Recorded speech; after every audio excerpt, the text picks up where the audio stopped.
In today's video, I'm going to be taking basic IKEA items and showing you step by step how I'm going to give them all complete makeovers. Whoa, whoa, whoa. I could really just sit here all day with you, but we have work to do.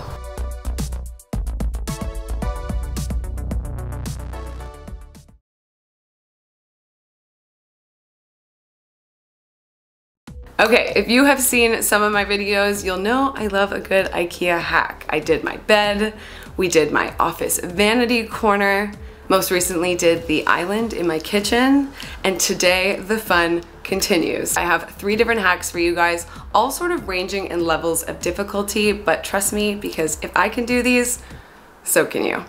Starting off with the easiest one, I'm gonna go head to IKEA now and we can begin our first project. So I'm here grabbing this item called the Roteby, if I'm saying that correctly. It retails for $15, and originally I wanted to paint the bamboo colored one black, but then I saw they also sell it in black, so that's gonna save me a step. But before leaving, I wanted to check out what they had in the as-is section. They call it the circular hub. Basically, you can get discounted open box items in this section, and I ended up seeing a piece, this Billy bookcase, that I will be working with later on for our last project. Anyway, let's head home.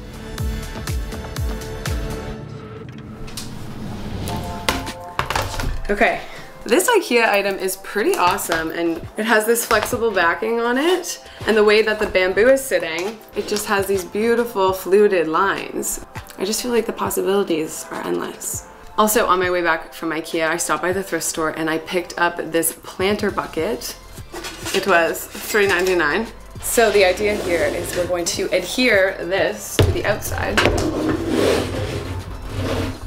and make a beautiful planter. Now, it looks good like this, nice and tall, but it is a bit too tall for our bucket, and we are a bit short in the back, but we are going to fix that.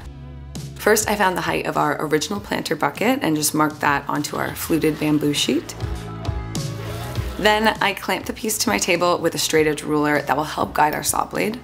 Before actually cutting, I'm just quickly going to score the fabric backing using a utility knife, and then we're ready to go in with the handsaw.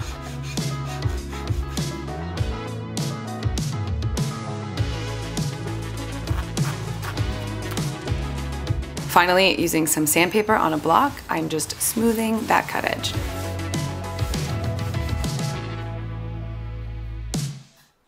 Okay, so now we're left with a piece that looks like this. So to deal with the gap, instead of buying like a whole second panel from IKEA, I have this scrap piece of hobby wood. This one is a 1/4 inch thick and it's a 1.5 inches wide. A piece like this I think is like $3 new. And if you don't want to buy an extra piece like this, I would honestly just pop over to the paint section of your hardware store and ask them for some stir sticks, and those are gonna do just fine. I already had this piece, but that's honestly probably what I would have done. Now I'm just gonna trim this down to size. And if it's a little bit too wide, I'm just gonna go in with some sandpaper and trim that down. Now I'm just hitting that piece with some black satin spray paint to match. While our piece is drying, I'm going to now go in with some E6000. This is an industrial strength adhesive. I have some gloves on just in case it gets on my hand. Essentially, the only place we actually need this glue is along this top rim up here. So there's an obvious clean side, and that's the seam. I'm gonna put that at the top. Okay, tie this really tight, like this. To hold this piece in place, I'm attaching a piece of tape to the inside and securing the wood with more E6000.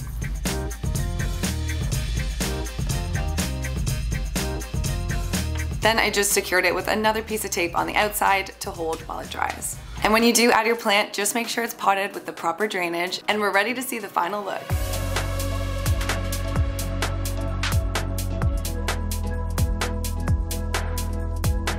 I really love this DIY. It was so easy and affordable, but it looks expensive and seamless. So IKEA is wonderful, of course, for its affordability, and of course you can always buy these items new, but if you have been following us for a while, you know how we like it here at The Sorry Girls, and if you don't, you're gonna learn today. And if you love DIY and design, consider hitting that subscribe button. And if you already are subscribed, thank you. I love you. Honestly, I have a lot of love to give. Come here. Want a hug? Get over here. Come here. Does that feel good? Here's a little kiss. Okay. So I've already picked up our next item off of Facebook Marketplace, and this is a side table. It is part of the Malm collection, and it retails here in Canada for $80, but I just got it secondhand for $30. And we're gonna take those savings and invest them into giving this piece some more personality. So my plan for the side table is to give it a linen textured look. Now I've done something similar to an IKEA item like this, but I used a grass cloth peel and stick wallpaper, and I think it looks amazing.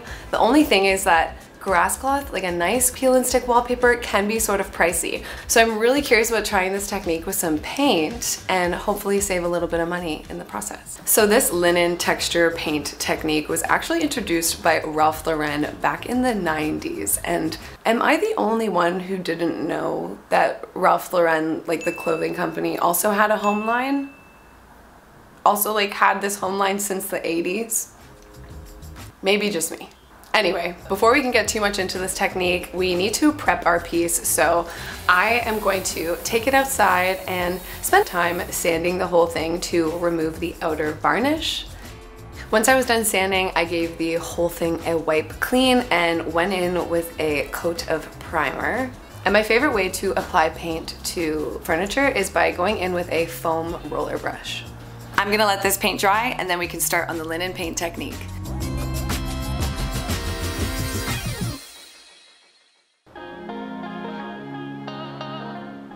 Good morning.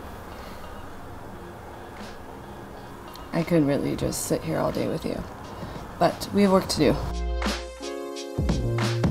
Okay, good morning. I am ready to finish up this drawer unit today, and overall, to get this linen look that we're going for, we need two contrasting tones. So the other day when I primed this thing, I wanted to wait a couple hours and get the base layer on too, and it was dark, so I didn't shoot this part. But for the base layer, I painted the unit with this off-white color. I just used one that we already had, and it's a standard wall paint and an eggshell finish. It's important to not use a matte paint for this step. You want something like satin or eggshell, something with a bit more slip, because it's gonna come in handy for the next step. I needed to let this layer dry for at least 24 hours before moving on to the next step, but it has been well over 24 hours. So there are two crucial items for the next step, and one is a whisk. It's not a whisk, it's a corn whisk, but it's essentially a broom. Basically, it just has really thick bristles on it. The other product is this decorative glaze. This is Rust-Oleum Transformations decorative glaze. It says to create an antique look over painted surfaces. This is a semi-transparent in the color Java Brown. Traditionally, how you would do this technique is actually just by mixing a deeper wall paint with a latex glaze. Both of those you could get at your local paint store. But I've chosen to use this product because I'm trying to mitigate having to buy so many different paints to achieve this look. So as you can see here, this glaze is very dark, much too dark for what we need it for, and it's too transparent. So all I'm gonna be doing is adding a little bit of our off-white color that we already have and make this glaze a bit more milky. The ratio I'm using here is 2 parts glaze to 1 part wall paint. Okay, I just got some practice in, but now I want to show you guys how we're going to achieve this linen-y grass cloth texture technique. So we're going to take that mixture that we just made, and with a paintbrush I'm just going to cover this whole side. You can work in sections, but because the piece that I'm working with isn't too large, I'm just going to try and do one side at a time. Okay, you definitely don't have to lay it on too thick, but just enough to coat the whole side.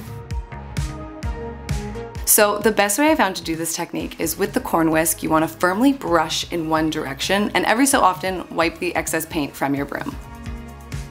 Then going in again, this time in the opposite direction, you'll do the same technique, except this time use a very light pressure. And this is what ultimately creates that woven linen effect. Now I found this technique is best if you can try and keep your lines as straight as possible. And this can be tricky, but this step is actually extremely forgiving. So you can go over the same area multiple times till you're happy. You can see here, I'm doing this multiple times.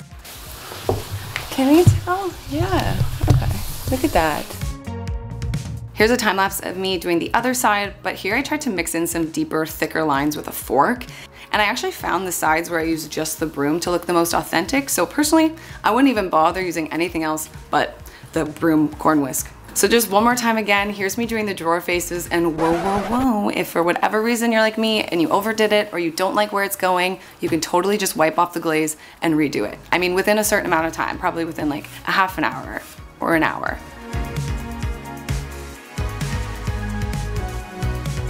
What do you think? What do you think, Whisk?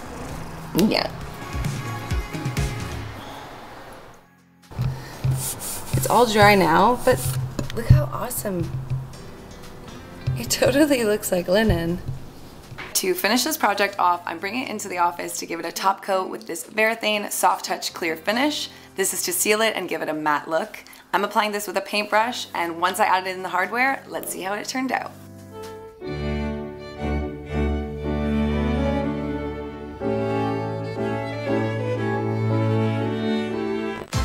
I'm sorry, but IKEA ware is this from the Ralph Lauren home line. I added these super cute gold cup handles, and you already know I'm quite fond of this technique, and I really, really hope you feel empowered to try it for yourself. And if you do, don't forget to tag us on Instagram or TikTok at TheSorryGirls, because we love seeing your DIYs. Hey Google, turn on the lights.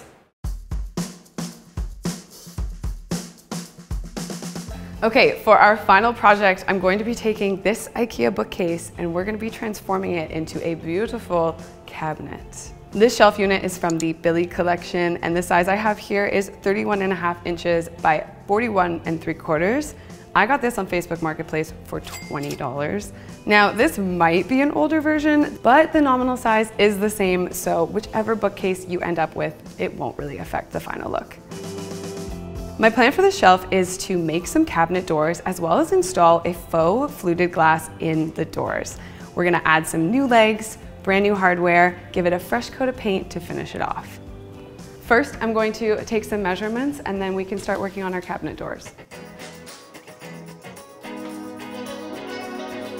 So to get the fluted glass look that we're going for, and I have glass in quotations because I'm going to be going in with this product called Twin Wall Polycarbonate Corrugated Panels. This stuff is extremely lightweight yet durable, and it has advanced thermal insulation. So you actually see this typically used in something like greenhouses. I was able to buy a scrap piece close to the size I needed from my supplier, so this piece cost me only $30. So instead of using basic dimensional wood here, I decided to go with these tongue and groove panels. These pieces are a 1x4 by 6 foot pine panel, and I got these from Home Depot for about $7 a piece. I think in the end we're gonna need about 4, but I grabbed 5 just in case. Okay, let me give you a better idea. So we have the tongue part of the panel and our groove, and then typically these would just fit together like this. We're gonna utilize the groove now to become a lovely space for our glass to sit in. Now that you get the gist, it's time to start trimming down our doors. So we're trimming off this tongue here, and I have it offset on the table. And basically, I'm using another piece to help guide our saw blade.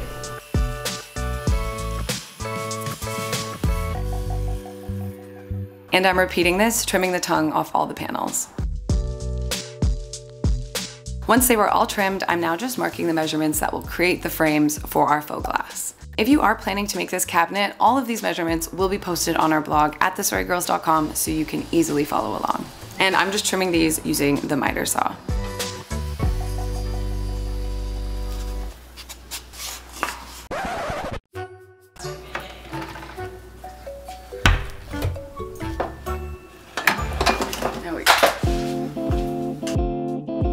Now I am just laying out our door frames, making sure everything will line up.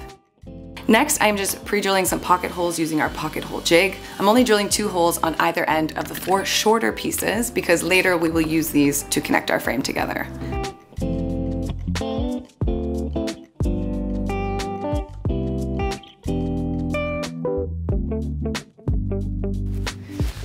Okay, our doors are looking really good. We're almost finished with them. Now I just want to take some measurements to see how big we want to trim our polycarbonate. We have 11.5 inches of space. I think I'm just gonna trim to just under that so that we're safe. This material is a lot more DIY friendly because it's easier to cut and definitely more cost effective than if you were to be using glass, for example. And here you see me cutting it using the same method we did with the wood.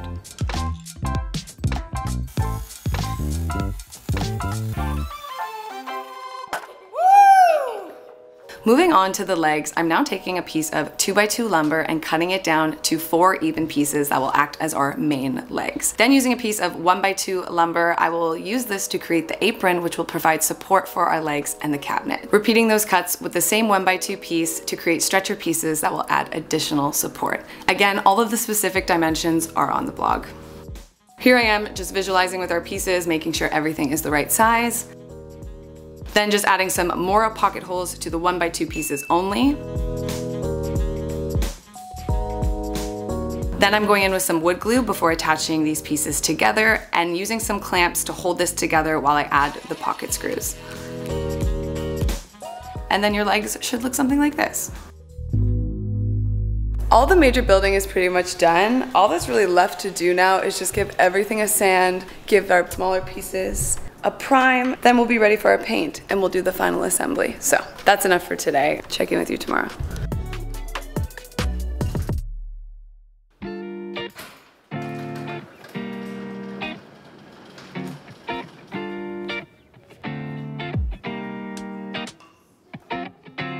Okay, so getting ready to put the final touches on our cabinet today. And I want to start thinking about paint colors for this cabinet, and I have 3 different options.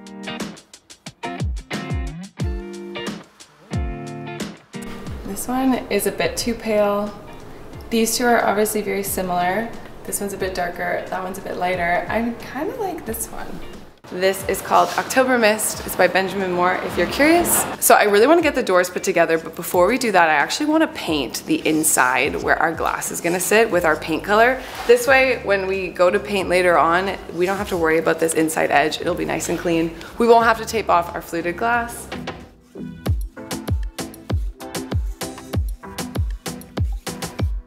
So moving on to the legs, I've just flipped the cabinet over and I'm getting them centered on the piece. Basically what I'm doing is adding some countersink holes into our apron, just so that when we do go to attach the legs, it's a lot more cleaner from the inside of the cabinet and we'll have these screws going in from the base.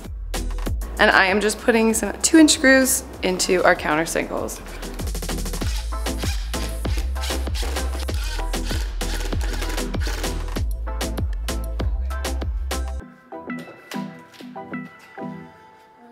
With our faux glass inserted and our doors all clamped together, I'm first adding some wood glue to the connection points.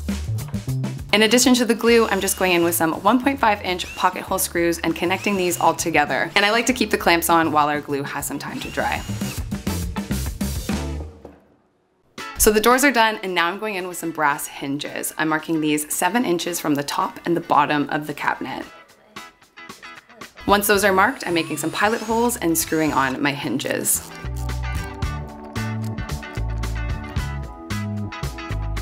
Rochelle is here helping me to put these doors on, and we definitely found it easier to do this with the cabinet lying down. And repeat on the other side. Okay, is it gonna close?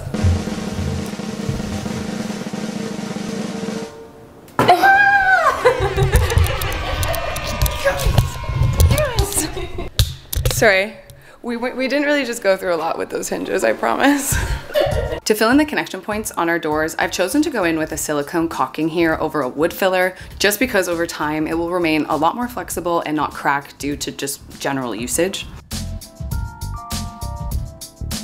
While that has some time to dry, I'm now just gonna make the holes for our hardware to go into. You've seen this technique here before, but basically I'm just using a piece of tape to mark the holes and then centering that on my doors. I'll double check my markings throughout the process using a level, make sure they're all even, and then I can go in with some pilot holes.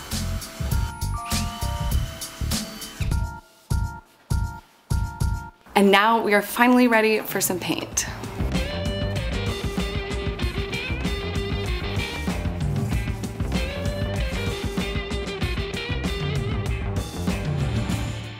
Once it dried, I attached the handles, and now we can see this piece fully styled.